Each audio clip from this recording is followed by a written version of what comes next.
Nous nous retrouvons maintenant pour un regard croisé. Ce regard croisé, finalement, était annoncé depuis ce matin, puisqu'on a cessé de parler de développement durable, de démographie.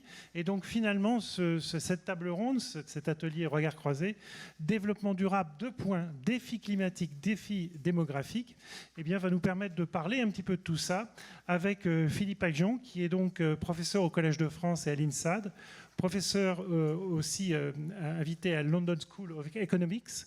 Avec Peter Howitt, il est à l'origine du paradigme de la croissance dite schumpeterienne, qui a ensuite été utilisé pour analyser la conception des politiques de croissance et le rôle de l'État dans le processus de croissance. À rappeler aussi que Philippe Aghion a publié de nombreux ouvrages, dont 2 qui sont d'ailleurs à votre disposition à la sortie de cet amphithéâtre. Et donc, il a publié notamment le livre « Le pouvoir de la destruction créatrice », publié en collaboration avec M. Antonin et Bunel, et Mme Antonin et Bunel, qui est publié chez Odile Jacob. Nous avons aussi Serge Rabier, qui est sociodémographe à l'Agence française de développement, qui initie et coordonne des programmes de recherche sur les enjeux de la population et les thématiques liées à l'égalité de genre. Serge Rabier est diplômé de Sciences Po Paris, titulaire d'un doctorat en démographie de l'université Sorbonne Paris-Cité. En 2012-2018, il intervient comme enseignant associé dans des masters en développement des universités Paris-Descartes et Paris 1 Panthéon-Sorbonne. Et de 2013-2019, il est membre du Haut Conseil à l'égalité entre les femmes et les hommes, instance consultative placée auprès du Premier ministre. Et puis enfin, the last but not the least, Pierre-André de Chalandard, donc a été PDG de Saint-Gobain, qui est l'un des leaders mondiaux de la production, de la transformation, de la distribution de matériaux de production, donc PDG de 2010 à 2021. Depuis 2021, il préside le conseil d'administration. Il est président de l'Institut de l'entreprise depuis 2023. Pierre-André de Chalandard a aussi rédigé des ouvrages qui sont aussi à la disposition à la sortie de cet amphithéâtre, notamment Le défi urbain, donc Notre combat pour le climat, ce livre publié en 2015, de retrouver le désir de vivre en ville. Et donc cet ouvrage, comme je vous le disais, est disponible à la sortie. Voilà. Donc merci à vous trois. Donc nous allons commencer ce regard croisé. Alors nous allons balayer trois thématiques. La première sera le développement durable au cœur des enjeux du XXIe siècle. Le second, les défis auxquels nous sommes confrontés. Et enfin, nous essaierons d'avoir un regard un peu prospectif et puis d'envisager quelques solutions ensemble. Et donc, à la fin, nous aurons un temps aussi de questions-réponses d'une dizaine de minutes, nous l'espérons. Voilà, donc pour commencer, Laura, c'est à toi. Bonjour à tous, Laura Sgambati, professeure de SES dans l'Académie de Strasbourg. Ma première question porte sur justement ces enjeux du XXIe siècle. Et donc pourquoi le développement durable est-il au cœur de vos réflexions? Quelles sont les données sur lesquelles vous fondez votre analyse justement? Alors Philippe Aghion, on vous donne la parole. Merci de m'avoir invité. Là, donc, oui, on a un petit peu évoqué la question ce matin. C'est vrai qu'on fait face à un problème de ressources épuisables et on fait face à un problème de réchauffement climatique. Et l'un et l'autre a conduit à se demander est-ce qu'on peut soutenir la croissance du niveau de vie. Par exemple, avec les ressources épuisables, quand on faisait dans un monde où la croissance provient de l'accumulation de capital, c'est l'accumulation de capital et puis l'utilisation d'une ressource, vous devez, si vous voulez soutenir la croissance, utiliser de moins en moins de la ressource. Mais pour compenser le fait que vous utilisez de moins en moins de la ressource, vous devez utiliser de plus en plus de capital. Mais pour pouvoir avoir de plus en plus de capital, il faut produire de plus en plus, ce qui vous oblige à épuiser de plus en plus vite la ressource. Donc c'est évident, quand vous êtes dans un monde où la source de croissance, c'est l'accumulation de capital, vous êtes comme un serpent qui se mord la queue. Il n'y a absolument aucun moyen d'avoir une croissance soutenable. Donc vous êtes immédiatement dans un monde malthusien. Et ça, déjà, les économistes dans les années 60 avaient déjà vu ce problème-là. Mais évidemment, dès qu'il y a l'innovation, tout peut changer parce que l'innovation recule la limite du possible. On n'a pas besoin forcément d'accumuler plus de capital pour compenser le fait qu'on utilise de moins en moins de ressources. on peut justement se reposer sur l'innovation qui vous permet de produire avec de moins en moins de ressources, qui vous permet de trouver de nouvelles sources d'énergie, etc. Donc ça, c'est la première aspect, c'est les ressources épuisables et comment l'innovation vous sort du malthusianisme. La deuxième, c'est le climat et le débat sur la décroissance. C'est évident que historiquement, la température a augmenté quand il y a eu le décollage industriel. Si vous tracez la courbe de Madison, le PIB par tête mondial est à peu près constant jusqu'au début avec des petits hauts et bas, mais essentiellement constant jusqu'au début du 19e siècle, et après ça décolle. Donc on sait que la croissance, celle qu'on la connaît maintenant, c'est vieux de 200 ans. Mais la température, c'est exactement pareil. La température est essentiellement constante et elle se met à décoller exactement quand il y a le décollage. Donc c'est vrai qu'historiquement, la croissance est responsable du réchauffement climatique. Est-ce que pour autant, il faut revenir à avant 1820 ? Non. On a connu une expérience de croissance négative avec le confinement. Entre mars et juin 2020, on a dû se restreindre énormément. Le PIB français a baissé de 35%. Nos émissions de CO2 de 7%. Est-ce qu'on aimerait vivre de manière permanente en confinement ? Non, on sait que ça a eu des effets ravageurs, notamment sur notre jeunesse, etc. On ne veut absolument pas vivre en confinement permanent. Donc, à nouveau là, l'élément d'espoir, c'est l'innovation. C'est-à-dire l'innovation pour produire avec moins d'énergie, pour trouver des sources d'énergie nouvelles, d'innovation dans nos méthodes de production, dans nos modes de vie. Et donc tout est dans quel genre d'innovation ? Le problème, c'est que la bonne innovation ne vient pas spontanément, et peut-être qu'on discutera tout à l'heure comment on oriente, les entreprises innovent, on innove, mais spontanément, on tend à avoir de mauvaises habitudes. J'ai fait des travaux empiriques qui montrent que les entreprises qui ont innové dans le passé dans des technologies polluantes tendent à continuer d'innover dans des technologies polluantes. C'est ce qu'on appelle la dépendance au sentier. Je tends à continuer à garder les mauvaises habitudes. Donc il faut l'État et la société civile pour rediriger le changement technique des entreprises vers des technologies propres. Alors on se posera la question des instruments. Est-ce que la taxe carbone c'est suffisant ? Est-ce qu'il faut d'autres instruments ? Est-ce qu'il faut de la politique industrielle ? Comment je fais la politique industrielle ? Comment je finance la politique énergétique ? Comment je repense la politique macroéconomique ? Est-ce que je peux continuer à faire de la politique macro, budgétaire et monétaire, business as usual, comme s'il n'y avait pas de transition énergétique ? Et donc tout ça, c'est des débats dont on parlera tout à l'heure. Mais voilà un petit peu voilà ce qui m'a amené, moi, vers cette problématique-là. Et évidemment, quand je parle de croissance durable, ce n'est pas de croissance du PIB nécessairement, c'est de croissance de notre niveau de vie, de notre qualité de vie. C'est ça dont je parle. Merci. Alors Serge, donc quel est le point de vue du démographe ? Alors, je parle effectivement, je reprécise ici que je parle non pas au nom, mais je parle à partir d'une perspective qui est celle du développement au sens large, c'est-à-dire une perspective d'un monde globalisé où effectivement nous avons des inégalités de développement entre les pays du monde, et que pour l'Agence française de développement, la boussole qui est la nôtre et qui irrigue nos plans d'action et nos projets jusque sur le terrain, eh bien ce sont, vous le connaissez, c'est l'agenda 2030, c'est-à-dire l'agenda des objectifs du développement durable qui ont fixé pour la communauté internationale qui les a acceptés, qui les a votés au sein des Nations Unies, un programme de travail, un programme de développement.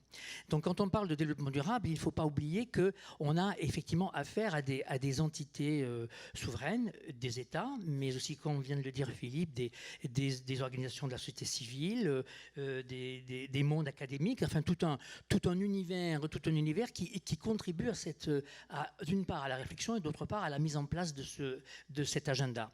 Alors, ce qui est intéressant, c'est que du point de vue de l'Agence française de développement, son objectif et la difficulté de sa tâche, c'est d'arriver à concilier effectivement ces différences, ces inégalités entre guillemets de développement vers un monde futur, vers un monde durable, sachant que les histoires des pays ne sont pas les mêmes, que les modes de production, les modes de consommation, le moment d'entrer dans ces modes de production et de consommation n'a pas été le même, et que du coup, les discussions qui se posent actuellement au sein de la communauté internationale sont des dialogues un peu âpres, dans la mesure où ils se cristallisent autour de l'enjeu de la responsabilité, c'est-à-dire qui est responsable de l'état dans lequel se trouve notre planète du point de vue de sa sa durabilité.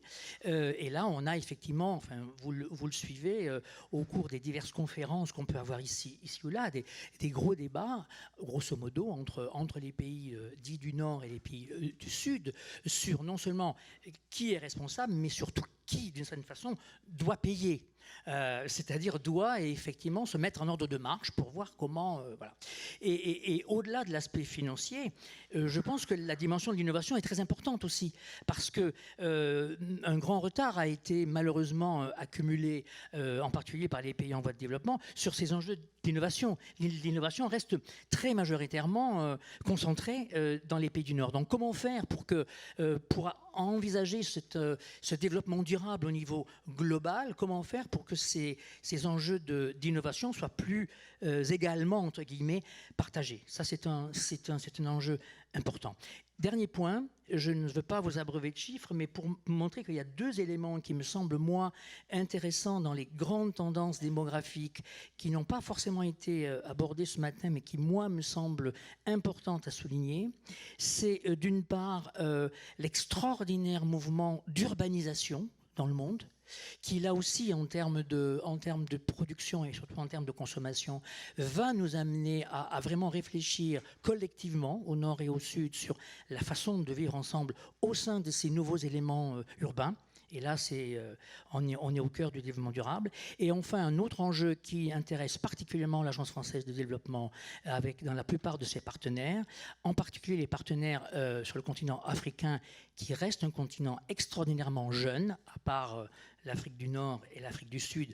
Tout le reste est composé de pays à forte fécondité.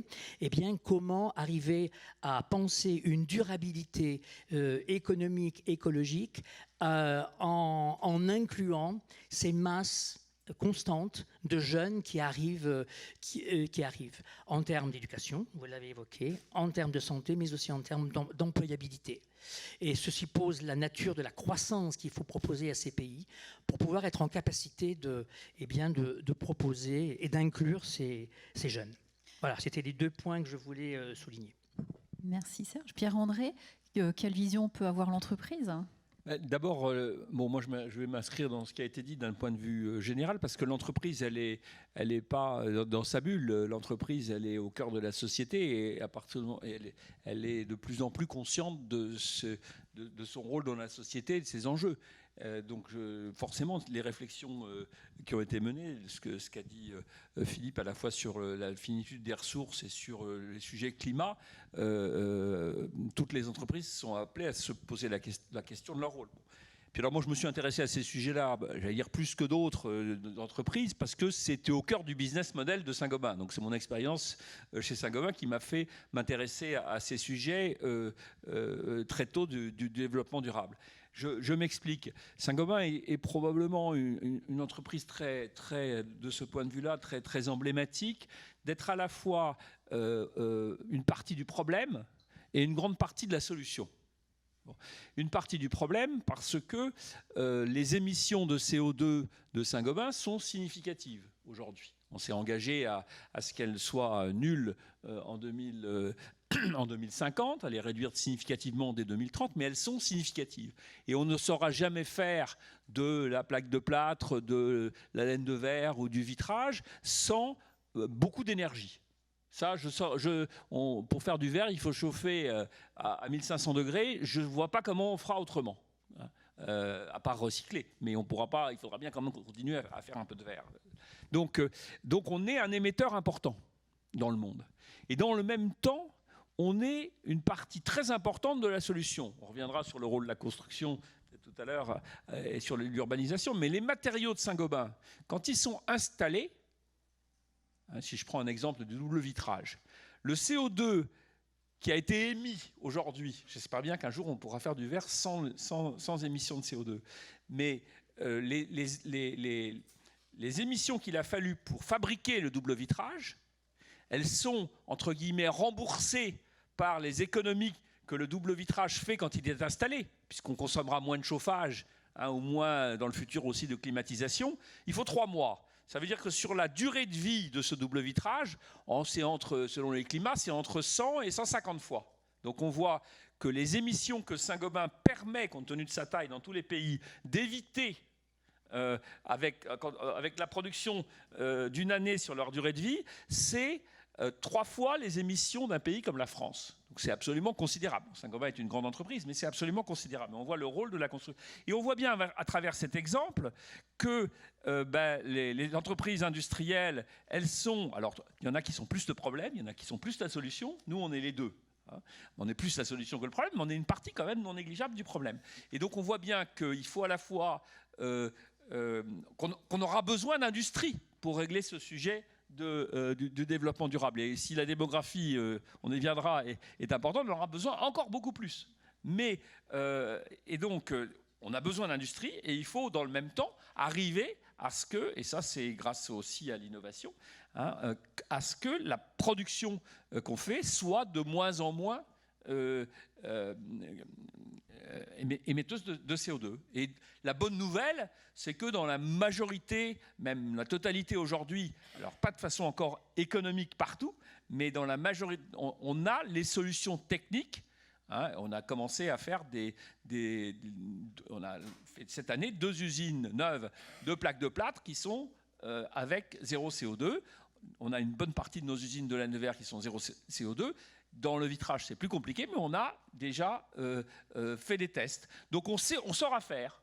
Alors après, il faudra, et Philippe y a fait allusion, il faudra qu'on puisse le faire de façon économique. Et les pays dans lesquels on l'a fait, c'est les pays dans lesquels c'est économique. Vous allez comprendre tout de suite pourquoi.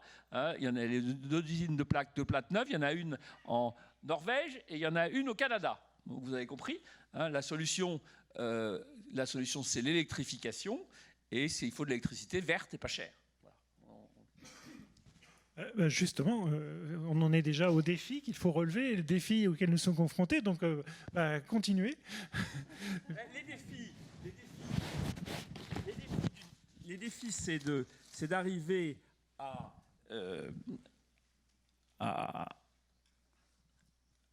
produire en émettant moins de CO2 et à produire ce qui va permettre de continuer à se développer, puisque l'objectif, c'est quand même de croître. Moi, je ne suis pas un apôtre de la décroissance.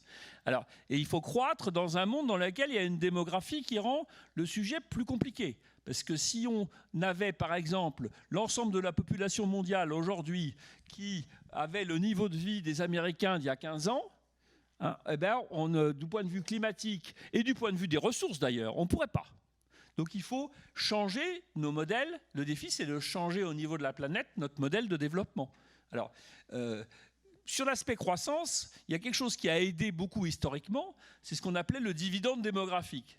C'est que dans toutes les transitions démographiques qu'il y a eu dans les différentes zones, il y a eu en général un décalage dans le temps entre la baisse de natalité qui arrivait avant l'augmentation de l'espérance de vie. Ce qui a fait plus de population active, qui a fait en général une main-d'œuvre qui a été utilisée pour industrialiser et pour avoir de la croissance. Ça a marché en Europe, ça a marché en Asie, ça ne marche plus aujourd'hui en Afrique, ça a été théorisé par des économistes. Donc on n'a plus ce sujet-là. Et puis donc il faut arriver à trouver de la croissance avec... Pourquoi ça ne marche plus? Parce que ces économies, elles fonctionnent notamment en Afrique avec essentiellement les rentes de matières premières. Donc c'est ça qui capte et donc il n'y a pas de développement de l'activité suffisante. Donc il faut maintenant trouver d'autres moyens de continuer à avoir de la croissance et de la croissance soutenable. Alors, moi, et ça, c'est très compliqué, avec une problématique, c'est que cette croissance démographique, elle se fait essentiellement, comme l'a dit Serge Rabier, dans les villes, et elle va se faire dans les villes. Et donc, la construction, le secteur que je connais, globalement, est responsable aujourd'hui de 40% des émissions de CO2. Donc il faut absolument arriver à construire plus avec moins de CO2. Voilà pour moi l'un des grands défis que je vois. Alors justement, Serge Rabier, on parle des villes, on parle de cette dimension démographique importante liée à la construction. Alors quel défi pour le démographe ? Déjà, j'aimerais rappeler effectivement ce qui a déjà été évoqué ce matin, mais j'aimerais insister là-dessus, c'est que Le modèle économique pour une planète à 8 voire 10 milliards, selon les projections hautes et selon l'échelle de temps qu'on se donne, ne pourra pas faire l'économie d'une nouvelle approche et de la production, mais aussi de la consommation.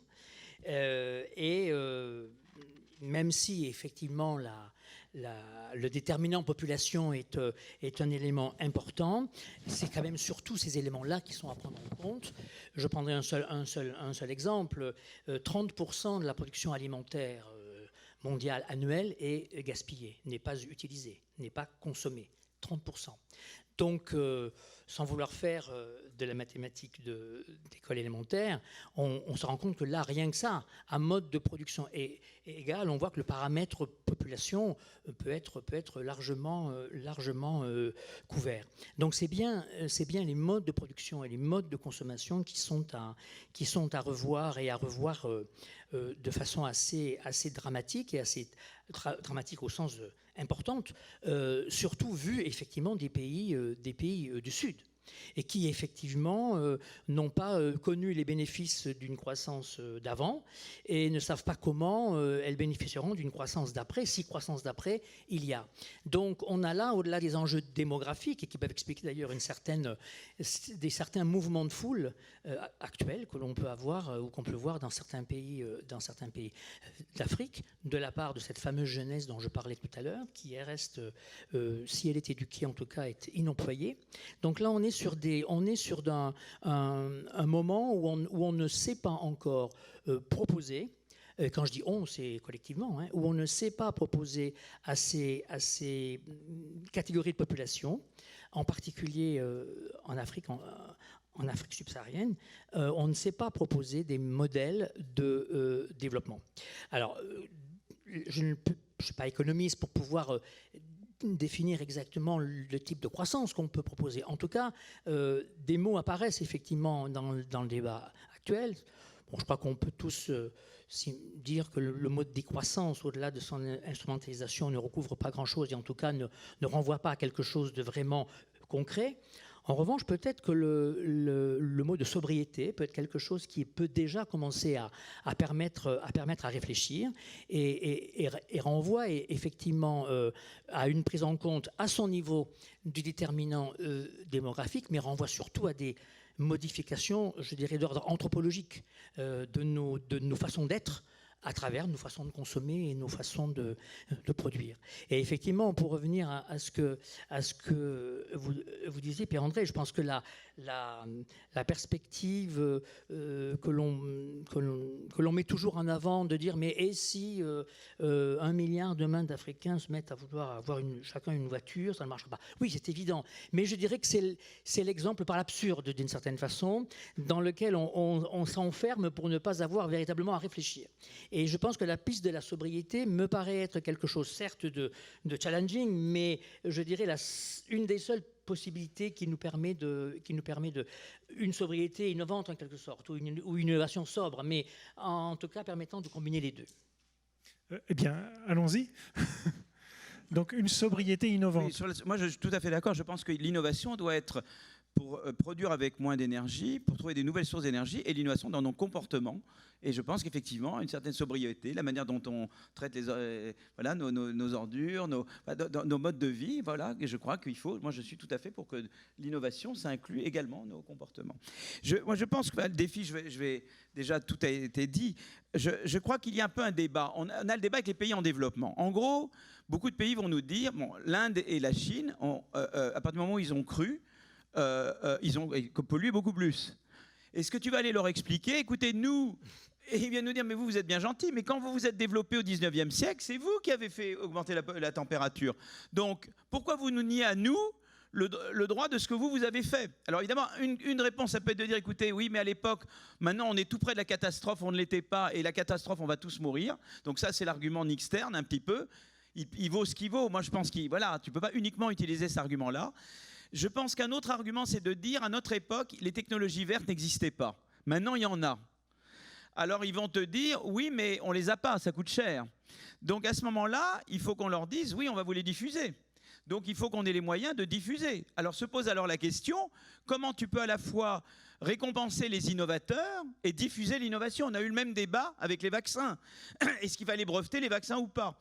Alors là, Michael Kremer, qui a eu le prix Nobel, qui a partagé avec Esther Duflo le prix Nobel et Banerjee en 2019, avait écrit en 1996 un papier très sympa où il expliquait que, par exemple, tu pourrais imaginer un fonds d'État qui achète l'innovation aux innovateurs avec un markup social et tu ensuite diffuses l'innovation. Tu pourrais imaginer un Sovereign Wealth Fund commun, peut-être par le G7 ou du G20, qui ait cette fonction d'acheter des innovations aux innovateurs pour les diffuser. Donc déjà se pose tout ce problème-là de comment tu diffuses l'innovation, tu vois. Mais je crois que donc déjà il faut qu'on pense à comment on peut diffuser l'innovation verte de façon qu'on neutralise cet argument très légitime qu'ils peuvent avoir, mais vous l'avez fait, pourquoi nous on ne peut pas le faire? Alors il y a un autre truc, c'est qu'en ce moment on est en danger de démondialisation. Suite au Covid, il y a eu l'idée de on doit démondialiser. Or, la mondialisation avait quand même un avantage. Non seulement ça réduit considérablement les inégalités au niveau mondial. On sait qu'au niveau mondial, les inégalités ont décru. Elles ont cru à l'intérieur des pays développés, mais elles ont décru au niveau mondial grâce à la mondialisation, parce qu'elles ont permis à des pays en développement de rattraper beaucoup plus vite le niveau de vie des pays développés. Pourquoi c'est bien d'un point de vue climat? Parce que quand on se développe, on va davantage sur les services. Pourquoi? Parce que nous avons des préférences non homothétiques. Là, je vais être vraiment très technique. Au début, on veut des biens qui sont des biens polluants. Mais quand on a un certain niveau de vie, on veut des services qui, eux, sont beaucoup moins polluants. Si j'exclus les transports, le secteur des services est 4 fois moins polluant que le secteur manufacturier. Donc, si on permet à ces pays de se développer, eh bien, ils vont aller davantage, beaucoup plus vite vers les services. Et ça, c'est une manière de réduire la pollution mondiale. Donc la démondialisation est très mauvaise pour la lutte contre le réchauffement climatique. Donc je voulais dire ces deux choses-là. Comment diffuser l'innovation verte et comment endiguer la démondialisation, parce qu'il faut avoir en tête le fait que ça permet à ces pays de se développer et donc d'aller plus vite vers des économies davantage axées sur les services qui sont moins polluants.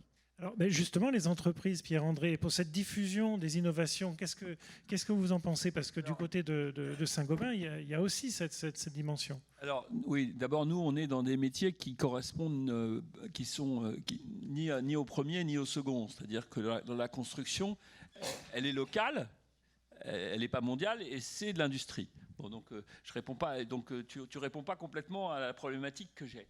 Et la construction, c'est quand même 40% des émissions de CO2 globales dans le monde. Donc moi je crois que face à ça, c'est simple. Il faut arriver à construire avec une empreinte environnementale beaucoup plus faible. Et puis pour répondre aux questions de Serge, il faut arriver à construire dans les pays du Sud pour beaucoup moins cher. Et je pense que dans les deux cas, on a des idées et on sait faire. Sur le plan...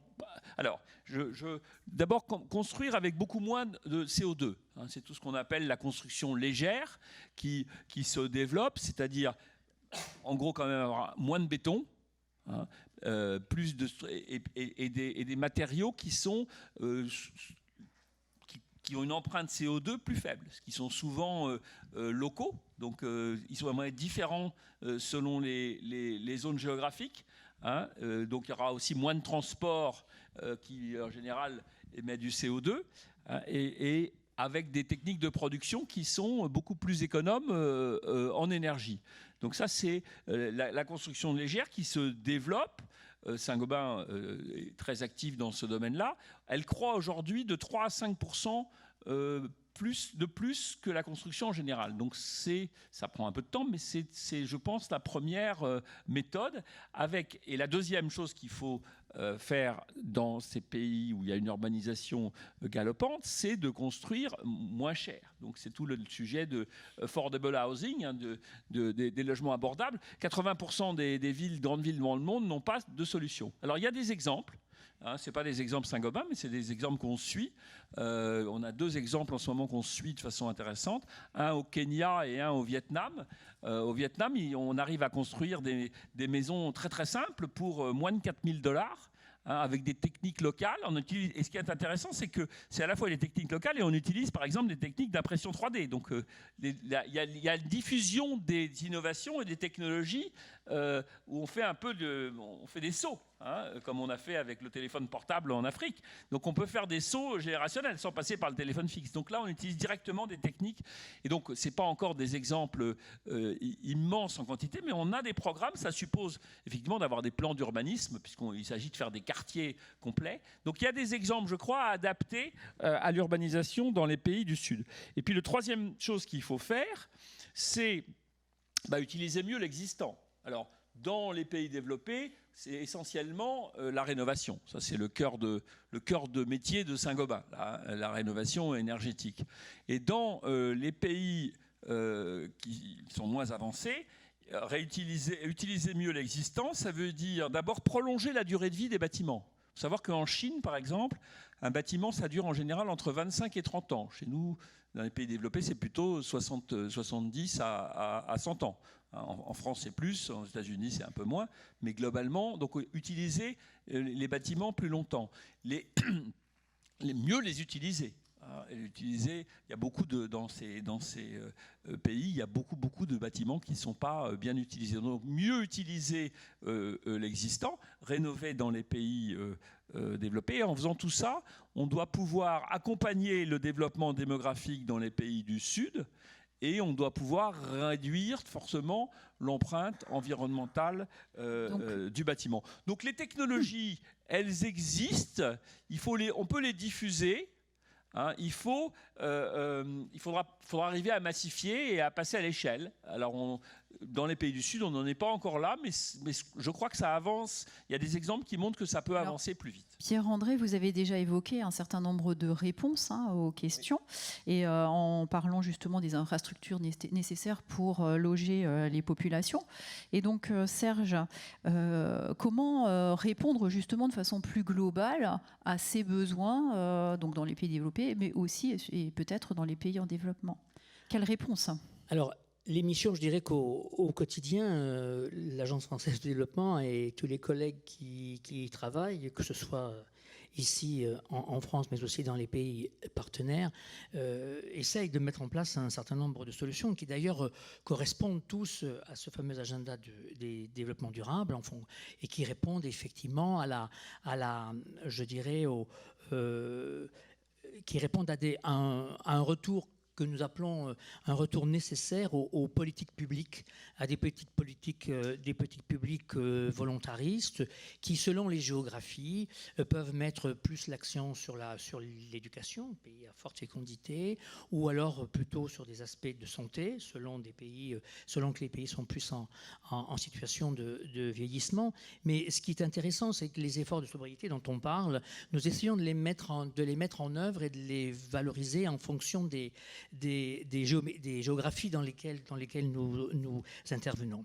Et par exemple, je dirais que dans des pays ou dans des sociétés qui sont vieillissantes, pour prendre l'autre exemple que celui de l'Afrique tout à l'heure, à démographie très, très jeune, le dynamisme économique du premier dividende démographique dont on a déjà parlé diminuera et devra laisser place à des politiques publiques qui prennent en compte les rythmes du vieillissement et ce que le vieillissement impose. Par exemple, un encouragement plus fort à l'épargne, une plus grande participation des femmes sur le marché du travail, un allongement de la durée de vie au travail, une réforme des systèmes de retraite, comme on en a parlé ce matin, un renforcement des systèmes de protection sociale, un développement de politiques sociales et de politiques migratoires ambitieuse, on l'a aussi évoqué ce matin,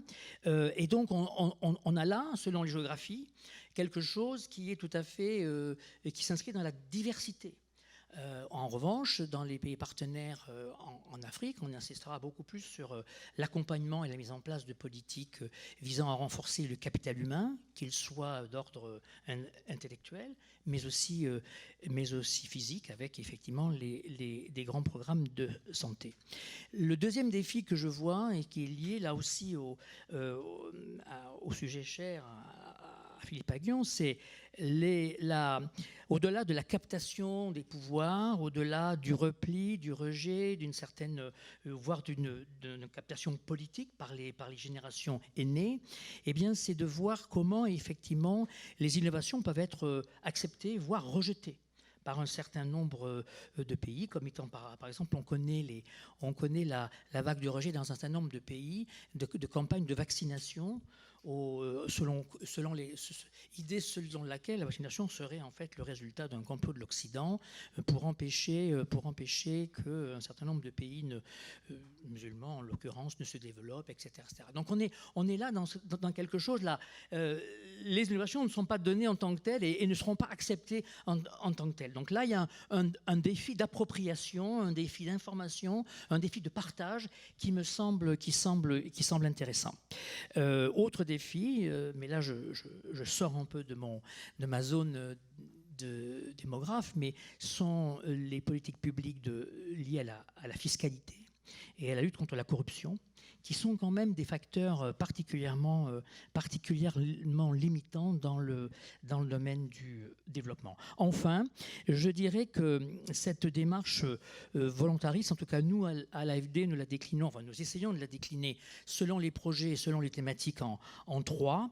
C'est d'une part placer, je dirais là, à chaque fois, la réduction des inégalités, de la pauvreté, mais surtout des inégalités au cœur des politiques publiques, pour rendre acceptable, pour rendre, je dirais, désirable en quelque sorte, un mode de développement alternatif, et puis déployer ce qu'on appelle des approches de transition juste, c'est-à-dire des transitions où les enjeux à la fois écologiques, les enjeux de justice sociale, mais aussi les enjeux d'innovation sont combinés.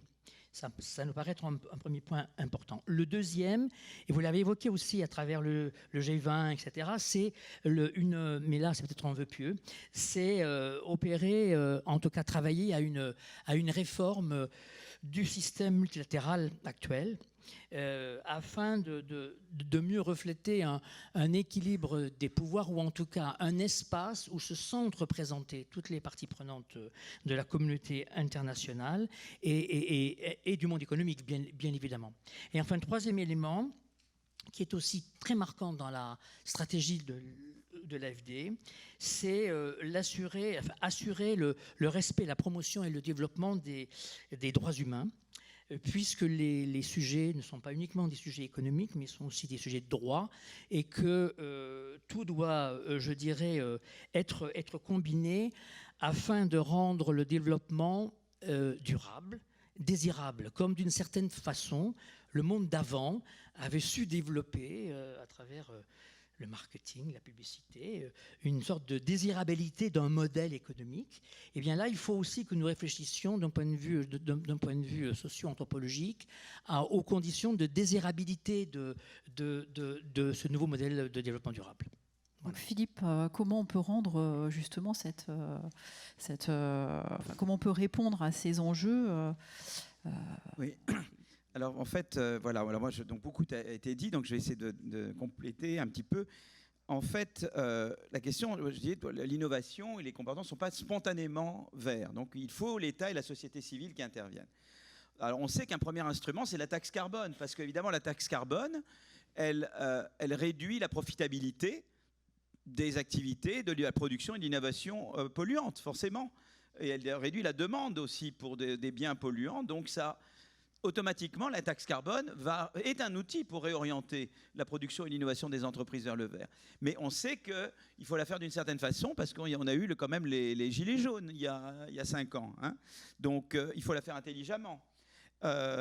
Et donc, ça ne peut pas être le seul instrument, quoi. Donc en fait, il faut aussi des politiques plus ciblées. Et il faut une politique industrielle verte intelligente. Et le problème en Europe, c'est que dès qu'on dit politique industrielle, les gens vous disent « Ah, mais c'est contre la politique de la concurrence ». Donc, alors peut-être parce qu'on avait une certaine manière dans France aussi de faire de la politique industrielle, très colbertiste, quoi. Et il faut convaincre qu'on peut faire de la politique industrielle pro-concurrence.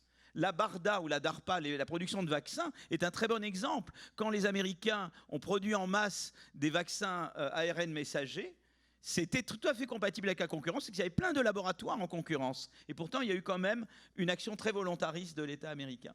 Donc on peut faire de la politique industrielle pro-concurrence. Donc déjà, il y a un premier défi à relever, c'est d'imposer au niveau européen qu'on peut faire une vraie politique industrielle verte, pro-concurrence, d'accord? Ça, c'est le premier défi, c'est pas gagné encore. Le deuxième, c'est la politique macroéconomique. Là, on est en train de lutter contre l'inflation. Donc normalement, on dit on doit augmenter les taux d'intérêt. Mais il faut évidemment le faire un petit peu pour coordonner les anticipations des agents. Mais si on fait uniquement la lutte contre l'inflation par le taux d'intérêt et qu'on est braqué sur le 2%, moi j'aime bien le 3% de Blanchard, entre vous et moi, ça me suffit très bien, moi 3% d'inflation, j'ai pas besoin d'aller à 2. Eh bien, en augmentant les taux d'intérêt, on augmente le coût de financement pour les entreprises. Or, je fais une étude en ce moment avec des collègues qui montre que quand le crédit se resserre ou quand le crédit se renchérit, c'est surtout les petites et jeunes entreprises qui se mettent à faire moins d'innovation verte. Or, c'est celles qui sont le plus enclines à faire de l'innovation verte, parce qu'elles n'ont pas le phénomène dont je parlais ce matin ou de tout à l'heure de dépendance au sentier, parce qu'elles n'ont pas pris les mauvaises habitudes. Donc, s'il y a bien des gens qui sont porteurs et qui sont moteurs de l'innovation verte, c'est les petites et les jeunes entreprises. Or, si vous augmentez le coût du crédit, eh bien, vous tuez l'innovation verte des petites entreprises. Donc, vous retardez la transition énergétique. Or, on sait que le réchauffement climatique est facteur d'instabilité des prix. Donc il faut expliquer à Christine Lagarde que si elle monte tôt les taux d'intérêt, si elle continue à être, comme elle l'est maintenant, très sensible aux sirènes de la Bundesbank et qu'elle continue à augmenter les taux d'intérêt, eh bien le résultat, c'est qu'elle va retarder la transition énergétique et donc elle va retarder l'objectif, la réalisation de l'objectif de stabilité des prix. Donc on doit faire de la politique macro différemment quand on intègre la transition énergétique. Tu ne peux plus lutter contre l'inflation uniquement par les taux d'intérêt. Tu dois le faire aussi par une dimension offre. La dette, c'est pareil. Il y a certaines personnes qui voudraient être président en 2027, je ne les nommerai pas, qui sont obsédées par la dette publique. Non, mais moi aussi, je veux que la dette publique se réduise. Mais c'est leur obsession, en se regardant dans la glace tous les jours, que je vais minimiser à tous les coups la dette publique. Moi, je suis tout à fait pour réduire la dette publique. Mais je ne veux pas le faire au détriment des investissements verts. Parce que si je le fais au détriment des investissements verts, ce qui va se passer, c'est que les entreprises vont continuer à innover dans les technologies polluantes et ça va être beaucoup plus coûteux demain de faire la transition énergétique. C'est-à-dire que si je réduis ma dette publique au prix de retarder la transition vers l'innovation verte, j'augmente la dette environnementale que je laisse aux générations futures. Vous voyez, aux générations futures, vous laissez à la fois la dette, mais vous laissez également la dette environnementale. Tu ne peux plus raisonner l'un sans l'autre. Donc là, à nouveau, ça ne veut pas dire qu'il ne faut pas être sérieux sur la dette publique. Moi, par exemple, je pensais qu'il fallait faire la réforme des retraites. Je ne l'aurais pas faite exactement comme ça. Je me suis exprimé là-dessus. Bon, je n'ai pas envie de parler de tout. Je ne vais pas rentrer là-dedans, mais il fallait en faire une. Il faut qu'on montre qu'on est à la fois sérieux sur le budget, sur les dépenses récurrentes, pour pouvoir être crédible d'investir dans la transition énergétique. Mais on doit avoir une vision. Et un des rares qui avait ça, c'est Draghi. Draghi, il a compris. Alors maintenant, j'en viens à l'Europe et je veux terminer par là. Nous avons une Europe face aux États-Unis qui font l'IRA, la Investment Reduction Act, et à la Chine qui fait de la vraie politique industrielle. L'Europe est un géant réglementaire et un nain budgétaire.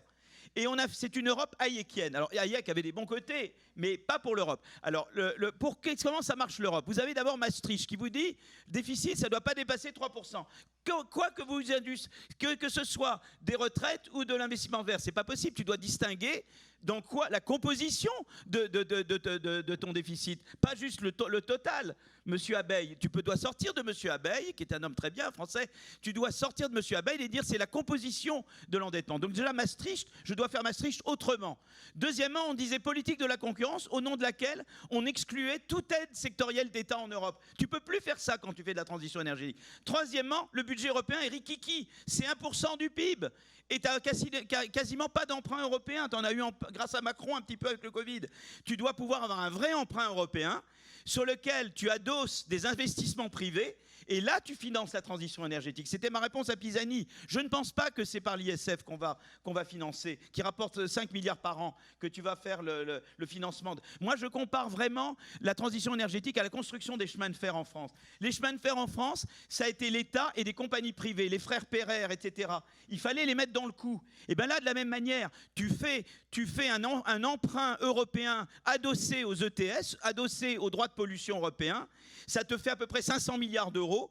Et ces 500 milliards d'euros, tu fais de la banque de développement pour après investir. La BERD, pour chaque euro qu'elle met, la BERD, c'est 3 euros qui sont investis. Donc tu peux tripler la mise avec le secteur privé. Du coup, tu as à peu près 1500 milliards d'euros que tu investis dans l'innovation verte, et tu le fais avec des DARPA, avec l'équivalent des Defense Advanced Research Project Agency américaines, parce que tu veux évidemment une politique industrielle européenne qui soit compatible avec la concurrence. Là, tu as un vrai plan. Mais là, pour ça, c'est pas que tu veux remettre Maastricht en cause et que tu veux remettre en cause la politique de concurrence. Tu dois utiliser l'Europe autrement. Tu vois? Et là, il faut vraiment des gens, il faut des Draghi bis, quoi. Il faut des gens qui soient visionnaires, tu vois? Et Draghi a fait un discours au NBER, la Martin Feldstein Lecture, et il a dit il faudrait le contrat suivant. Les États membres acceptent d'avoir de la discipline budgétaire chez eux, mais en échange de ça, il y a une capacité d'emprunt européen pour financer la transition. Voilà une idée créative. Alors on peut peut-être le critiquer, mais pour le moment, je ne vois aucune autre idée créative que celle de Draghi. Aucune. Donc je pense qu'il faut qu'on soit imaginatif. Ce n'est pas jeter par-dessus bord les institutions européennes, mais c'est évident que face aux Américains qui font l'IRA et aux Chinois qui investissent, nous, on ne peut pas simplement se contenter de dire « business as usual ».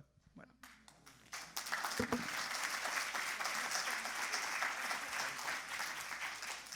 Je pense que Pierre-André a... Oui, moi j'ai un peu de mal à me dire que je peux rajouter quelque chose à ce que vient de dire ce grand professeur d'économie qui est à mes côtés. Mais juste de mon expérience de terrain, je voudrais rajouter 2 points par rapport à ton programme, Philippe. Le premier, c'est que moi je suis un peu plus libéral, donc la politique industrielle c'est bien, mais il ne faut pas non plus en faire trop. Il y a un domaine dans lequel je pense qu'il faut une vraie politique qu'on n'a pas, c'est l'énergie. Bon. Donc il faut une politique énergétique importante. Et ça, si je prends l'exemple de Saint-Gobain, ça veut dire qu'on a besoin... La décarbonation de l'industrie, elle va se... alors, je ne résous pas le problème des consommateurs, hein, mais de la décarbonation de l'industrie, qui est quand même très importante, elle va se faire avec plus d'électricité verte, pas chère. Et donc il nous faut plus d'électricité, de l'électricité verte et de l'électricité verte pas chère. Et là, aujourd'hui, on n'en a pas vraiment bien pris le chemin. Donc ça, c'est vraiment... et là, c'est le rôle des États. Hein, et l'Europe, aujourd'hui, il y a un premier sujet. Le deuxième point, c'est sur l'histoire de la taxe carbone. Et les deux sont liés. Hein, c'est que la taxe carbone, c'est très bien, mais les économistes, ils disent en général, il faudrait que la taxe carbone, elle soit mondiale. Bon. Or, ça ne va pas être mondial. Et pour l'instant, les seuls qui font une taxe carbone, c'est les Européens. Bon. Les Américains, avec l'IRA, tu as dit, ils subventionnent, ce qui est quand même le contraire. Hein. Ça revient au même, une incitation dans l'autre sens. Mais enfin, ça pose problème. Et ils font l'IRA en sortant de facto de l'OMC. Les Chinois, de la même manière, ils ont une politique industrielle qui se contrefout des règles du commerce international. Et face à ça, nous, qu'est-ce qu'on fait?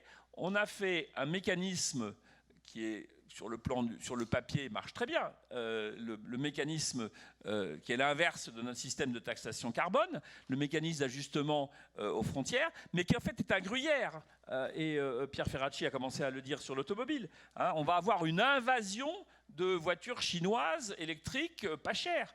Hein, et donc on aura fait une taxe carbone qui va favoriser, des des déplacements de production dans des pays où en plus c'est fait dans des conditions écologiques qui sont moins bien, puisque chez nous les usines en général elles sont... Donc il faut quand même faire attention, je pense que l'Europe est très naïve, donc je rajouterais à ton programme le fait d'être un peu moins naïf sur le plan du commerce international et de trouver des instruments de protection, ce à quoi d'ailleurs les Américains nous encouragent, hein, puisqu'ils disent faites comme nous. Voilà. Donc il faudrait rajouter ces 2 points. Alors, justement, donc on est presque arrivé au terme de ce regard croisé. Peut-être pouvons-nous vous laisser la parole, poser quelques questions.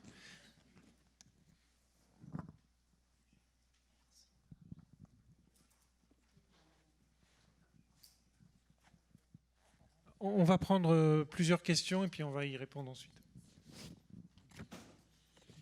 Bonjour, je suis professeure de SES. Alors j'ai 2 questions. Pour ma première, je voudrais parler partir d'un exemple qui a été évoqué ce matin. En termes d'innovation, on a parlé de la pluie artificielle. Alors, il est vrai que ça permet de concilier croissance et développement durable. Cependant, comment aussi sont pris en compte les effets contre-productifs qu'il peut y avoir à un moyen terme, long terme pour les générations futures, puisque ça peut aussi avoir, comme la voiture électrique, on a dit que les batteries aussi avaient des effets néfastes pour l'environnement. Et comment on peut avoir confiance alors qu'on sait qu'il peut y avoir des effets contre-productifs qu'on saura beaucoup plus tard. Et au-delà de l'innovation contre les emplois, etc., là c'est carrément l'effet contre-productif qu'il peut y avoir. Donc c'est ma première question. Qui prend en compte ces risques, puisque l'enjeu, c'est ce qu'on a à gagner, mais aussi ce qu'on a à perdre. Et c'est la raison pour laquelle aussi il y avait des freins pour le vaccin, parce que c'est comme les médicaments, c'est la comparaison bénéfice-risque. Voilà. Et ma deuxième question, on a évoqué la sobriété, mais la sobriété, dans une société de consommation, comment les entreprises peuvent-elles se sentir responsables alors que tout leur intérêt, on le voit, c'est faire consommer, on a évoqué, il y avait le directeur de L'Oréal, c'est faire consommer plus jeune le maquillage, les crèmes anti-rides, etc. Et faire consommer plus. C'est valable dans tous les produits, les téléphones portables, le maquillage, les vêtements, l'industrie vestimentaire, etc. À la fois, L'Oréal, il y a des segments de clientèle en fonction des âges de plus en plus ciblés. Et en même temps, on veut que les jeunes commencent à leur expérience produit plus jeune et que les personnes âgées se maquillent aussi comme des jeunes. Donc voilà mes deux questions. Madame, vous aviez une question aussi, je crois. Oui, alors une question concernant la dépendance au sentier que vous avez dénoncé, Monsieur Aguillon. Donc vous disiez à juste titre que l'État et la société civile pouvaient faire pression pour sortir de cette dépendance. Par rapport à l'État, vous avez bien insisté sur le rôle de la fiscalité, notamment européenne. Concernant la société civile, n'y aurait-il pas une contradiction avec la projection démographique en 2050 de 28% de plus de 65 ans ? Est-ce qu'on peut concevoir que les plus de 65 ans ont une préoccupation écologique importante ? Voilà. Y a-t-il encore une question ? Oui. On peut répondre ? Oui. Oui, s'il vous plaît, je suis là. Ici. Ça va ? Oui. Bonjour. J'aurais une question pour Monsieur Aguillon. Vous nous avez dit qu'un pays, lorsqu'il se développe, a tendance à consommer plus de services ici, et moins de produits issus du secondaire, moins de biens. Mais est-ce que ce n'est pas la composition de la consommation et pas le niveau qui est affecté ? C'est-à-dire, en gros, je ne sais pas si je m'explique bien, quand une population s'enrichit, est-ce que, plutôt que de considérer qu'elle consomme moins de biens et plus de services, on ne peut pas plutôt considérer que l'augmentation des services qu'elle consomme est plus élevée que la consommation des biens qu'elle consomme, et auquel cas une population qui s'enrichit ne réduirait pas sa consommation de produits polluants, de biens, mais croîtrait, enfin ne polluerait pas dans des proportions identiques à l'augmentation de sa consommation. Je ne sais pas si... Bien, merci. Alors, Philippe, voilà. Parce que chacune de ces questions mérite un débat entier. Le premier, en fait, c'est sur le principe de précaution, en fait. C'est un vrai débat. On se l'est posé à propos du gaz de schiste. Les Américains, par exemple, ont réduit beaucoup leur pollution, leurs émissions de CO2 en 2008-2010 depuis grâce au gaz de schiste. Alors, avec les problèmes que pose le gaz de schiste. Nous, on a décidé qu'on n'allait même pas faire de recherche sur le gaz de schiste. Alors, est-ce qu'ils ont eu raison ou pas ? Alors, ça a été quand même bien parce qu'ils ont substitué, ils ont remplacé du charbon par du gaz de schiste, qui est moins polluant. Et le problème, c'est que ça a aussi beaucoup de recherche est allée dans le gaz de schiste qui aurait été sinon dans le renouvelable. Donc il y a tout le sujet des énergies intermédiaires. Il y a aussi certains plans dont on peut se dire que ça peut être dangereux. Mais peut-être qu'aussi la recherche explore comment les rendre moins dangereux. Donc bon, j'avais parlé de la pluie. En fait, la solution pour les renouvelables, j'essaierai d'abord de faire ce que fait Israël avec la désalinisation et d'essayer de la rendre moins chère. Je crois que ça, si je devais trouver de l'eau, c'est ça que j'essaierais de faire d'abord. Mais c'est vrai que par exemple, il y a des trucs à Harvard, le département de physique est en train de travailler sur quelque chose qui s'appelle un plan B, où tu injectes du soufre dans l'air et tu refroidis l'air. Bon, j'en sais rien ce que ça va donner, mais en tout cas, tu ne peux pas dire a priori non, mais tu ne veux pas dire que tu vas l'adopter. Maintenant, ce qui peut se passer, c'est que tu as des pays comme l'Inde ou d'autres où il va faire tellement chaud que de toute façon, le choix sera entre deux mots. Et peut-être eux, unilatéralement, vont dire bah maintenant, nous, on s'en fout, on y va, quoi. Et on va mettre du soufre dans l'air chez nous, qui se diffuse latéralement sur la Terre, quoi. Donc, il y aura des questions comme ça qui vont se poser. Mais tu vois, c'est tout le débat sur le principe de précaution. Responsabilité sociale d'entreprise, ça, c'est tout un débat. Les entreprises peuvent vouloir, et maintenant, tu en as beaucoup, qui disent nous, on veut acquérir une réputation d'être pro-environnement, et qui finit par être profitable parce que maintenant, de plus en plus, les consommateurs regardent le contenu en input et en output environnemental. Je sais que c'est vrai dans le secteur de la mode, par exemple. Les Bicorp, je ne sais pas si vous connaissez Bicorp. Bon, voilà. Et donc, on peut espérer que, surtout dans les pays où les consommateurs se soucient du contenu CO2 des inputs et outputs, en fait, ce soit finalement profitable de montrer qu'on est bon élève. Tu vois ce que je veux dire? De la même manière qu'une entreprise peut vouloir dire mais moi je paye bien, je traite bien mes employés, je ne suis pas esclavagiste, finalement ça devient profitable. Parce que, bon, donc ça c'est tout le débat sur la responsabilité sociale d'entreprise. La société civile, dans les pays où ils valorisent l'innovation verte, on sait que ça pousse les entreprises à innover vert. D'autant plus s'il y a de la concurrence, parce qu'évidemment, même si moi je ne suis pas vertueux, dans un pays où les consommateurs valorisent le vert, moi je ne suis pas vertueux, mais Christophe, lui, l'est. Je dois m'aligner sur Christophe, sinon mes clients ils vont aller chez Christophe. On voit que la combinaison de la valorisation de l'environnement qui vient de l'éducation et de la concurrence, c'est comme 4 fois l'augmentation du prix du carbone qui a causé les gilets jaunes. C'est quand même un levier intéressant à regarder. Donc tu vois, quand je parle de société civile, on l'a vraiment quantifié avec Benabou et mes copains. Et après, tu parlais de services, oui. Moi, je crois beaucoup que non, en fait, ce qui se passe, c'est qu'à un moment donné, tu arrêtes les biens manufacturiers, à un moment donné, tu t'arrêtes d'en consommer, c'est vraiment, tu te mets au truc de service, quoi. Tu as vraiment une transition vers les services, quoi. C'est ce que pensent ceux qui travaillent sur ce qu'on appelle structural change, le changement structurel, quoi. Alors, il y a tout un débat là-dessus et on peut discuter de ça. Mais enfin, en tout cas, c'est une des sources à explorer. On pourrait aussi imaginer que les biens manufacturiers soient d'abord produits dans les pays qui le font de manière moins polluante.